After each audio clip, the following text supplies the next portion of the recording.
Doctor Atiur Rahman, Bangladesh ব্যাংকের প্রাক্তন governor doctor Atiur Rahman.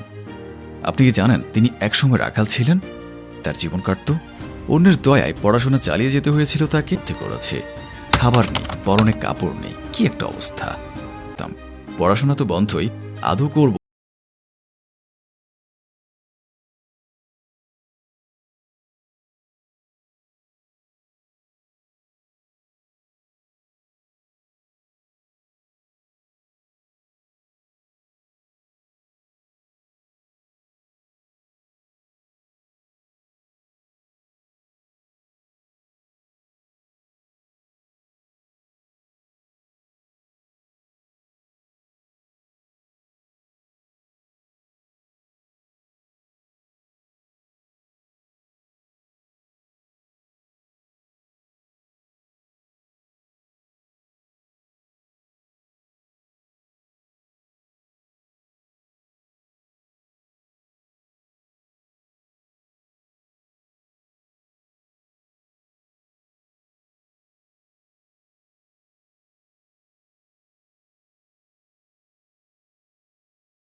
হলো।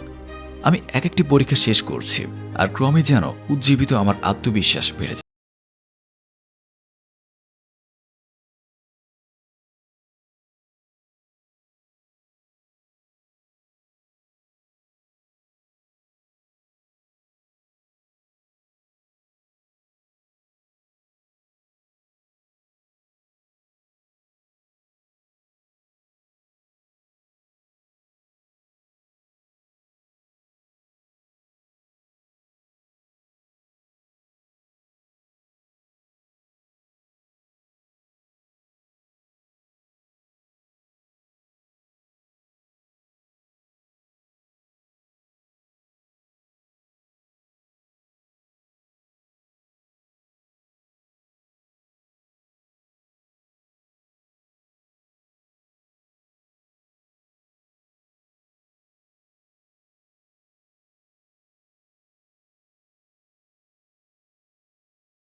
সুদ হয়। এখন শুনুন এই লোকটি বাংলাদেশ ব্যাংকের কি ক্ষতি করেছেন।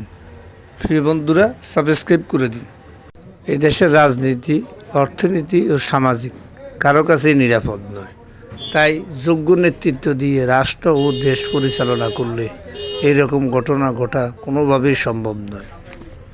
এর মাধ্যমে $101 মিলিয়ন লুটের ঘটনা ধামাচাপা দেওয়ার মাস্টারমাইন্ড তৎকালীন গভর্নর ডক্টর আতিউর রহমান। তার নির্দেশনায় রিজার্ভ থেকে ওই অর্থ সরানোর পর এই সংক্রান্ত গুরুত্বপূর্ণ ডাটা ও তথ্য মুছে ফেলার সব আয়োজন সম্পন্ন হয়। 2 বিঘা জমি কবিতার লাইন, বেটা সাধু বেশে পাকা চোর অতিশয়। অপরাধ তদন্ত সংস্থা যুগান্তরের নিজস্ব অনুসন্ধান ও সংশ্লিষ্ট সূত্রে আরও জানা গেছে, 2016 সালের 4 ফেব্রুয়ারি রাতভর বাংলাদেশ ব্যাংকের ফেডারেল রিজার্ভ অ্যাকাউন্ট থেকে 8,10,01,623 মার্কিন ডলার অর্থাৎ 101 মিলিয়ন হ্যাক করে সরিয়ে নেওয়া হয়। এতে আতিউরের পক্ষে কাজ করেন তার বিশ্বস্ত বাংলাদেশ ব্যাংকের গুরুত্বপূর্ণ 2টি বিভাগের বেশ কয়েকজন কর্মকর্তা।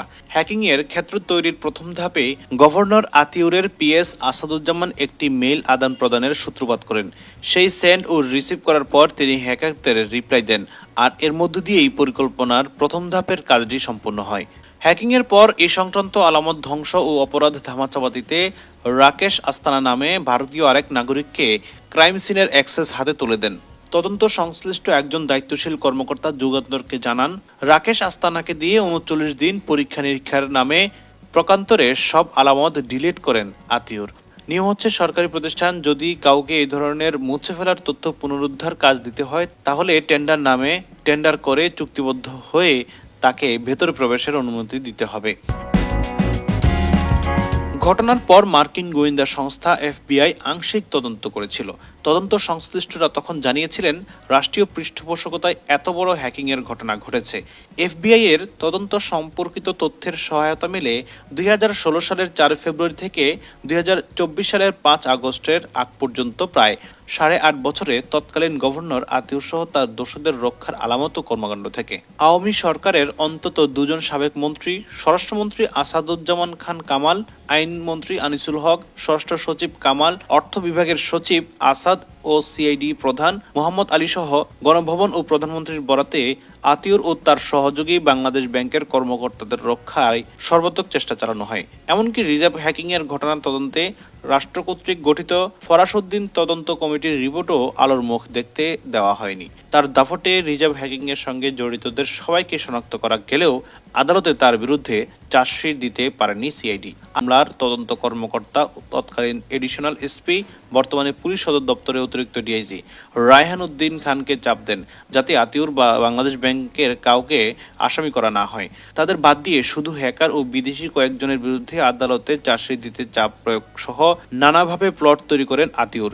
এক্ষেত্রে তিনি আরেকটি কূটকৌশলে আশ্রয় নেন, তা হলো তদন্ত কর্মকর্তাকে বাদ দিয়ে সিআইডির প্রধান মোহাম্মদ আলীর ঘনিষ্ঠ কয়েকজন পরিদর্শককে দিয়ে চার্জশিট তৈরি করে তা আদালতে দাখিল করান, যাতে আতিউর বা বাংলাদেশ ব্যাংকের জড়িত কেউ আসামি থাকবে না। সেটি পরে বাস্তবায়ন হয়নি 5 আগস্ট দেশের রাজনৈতিক পট পরিবর্তন ও হাসিনা সরকারের পতনের কারণে।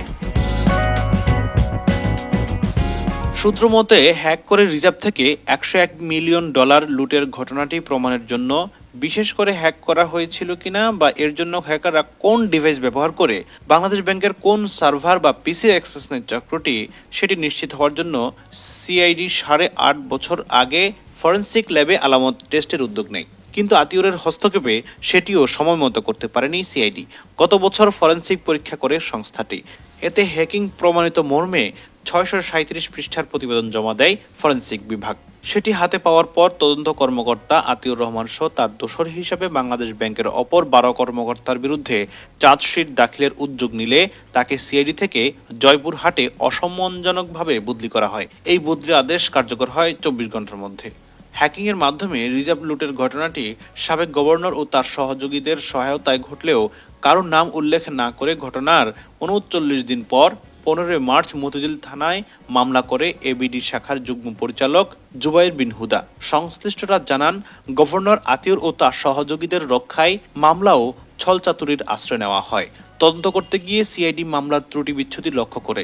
তারা দেখতে পান আর্থিকভাবে সুবিধা পেতে বাংলাদেশ ব্যাংকের গভর্নরের নেতৃত্বে সিন্ডিকেট সুইফটের সঙ্গে আরটিজিএস এর সংযোগ স্থাপনের মধ্য দিয়ে আন্তর্জাতিক দুর্বৃত্ত ও হ্যাকারদের সঙ্গে অনেক দিন ধরে যোগাযোগ স্থাপন করেছিলেন।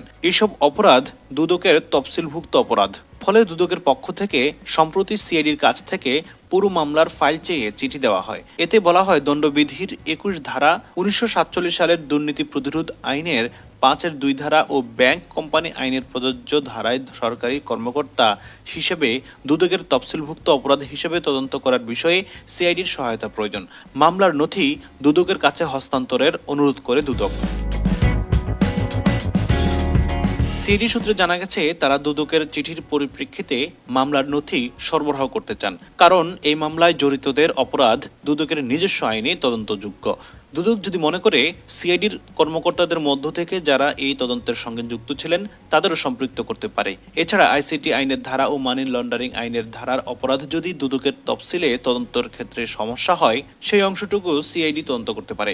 এরই মধ্যে সিআইডি রিজার্ভ লুটে জড়িত দেশি বিদেশি চক্রটিকে শনাক্ত করেছে। এর মধ্যে আতিউর রহমান সহ বাংলাদেশ ব্যাংকের রয়েছেন কমপক্ষে ১২ থেকে ১৩ জন। ২ জন ভারতীয় নাগরিক নীলা ভান্নান ও রাকেশ আস্তানা বেসরকারি ২টি ব্যাংকের ২ জন ব্যবস্থাপনা পরিচালক। দুদক তদন্ত করলে এই সংখ্যা আরও বাড়তে পারে বলে জানা গেছে। সেক্ষেত্রে যেসব মন্ত্রী সচিব এবং পুলিশ ও সিআইডির পদস্থ কর্মকর্তা আতিউর সহ বাংলাদেশ ব্যাংকের জড়িত কর্মকর্তাদের রক্ষায় সব ধরনের প্রভাব বিস্তার ও ক্ষমতার অপব্যবহার করেছেন, তাদেরও তদন্তের আওতায় আনা হতে পারে বলে আভাস পাওয়া গেছে। দুদক চেয়ারম্যান ডক্টর এম এ মোমেন জানান, তারা এই মামলাটি পুঙ্খানুপুঙ্খ দেখতে চান। রাষ্ট্রের এত বড় আর্থিক দুর্নীতির ঘটনায় কারা জড়িত আইনানুগভাবে সেটিও দেখা দরকার। সিআইডির বর্তমান তদন্ত কর্মকর্তা ইয়াসিনের কাছে আতিউর রহমান সহ জড়িত অপরাধীদের বিষয়ে তদন্তে বাধা প্রদান সহ সর্বশেষ অগ্রগতির বিষয়ে জানতে চাইলে তিনি যুগান্তরকে বলেন, তার যতটুকু কাজ ঠিক ততটুকু করার চেষ্টা করেছেন, এর বেশি তিনি কিছু বলতে চাননি। রিজার্ভ লুটের নীল নকশার বিষয়ে জানার জন্য সাবেক গভর্নর আতিউর রহমানের মোবাইল ফোনে যোগাযোগ করা হলেও সংযোগ পাওয়া যায়নি। পরে খোঁজ নিয়ে জানা গেল তিনি ৫ আগস্টের পরপরই দেশ ত্যাগ করে চলে যান। এখন তিনি কোন দেশে আছেন তা নিশ্চিত হতে খোঁজ খবর নিচ্ছে তদন্ত সংস্থাগুলো।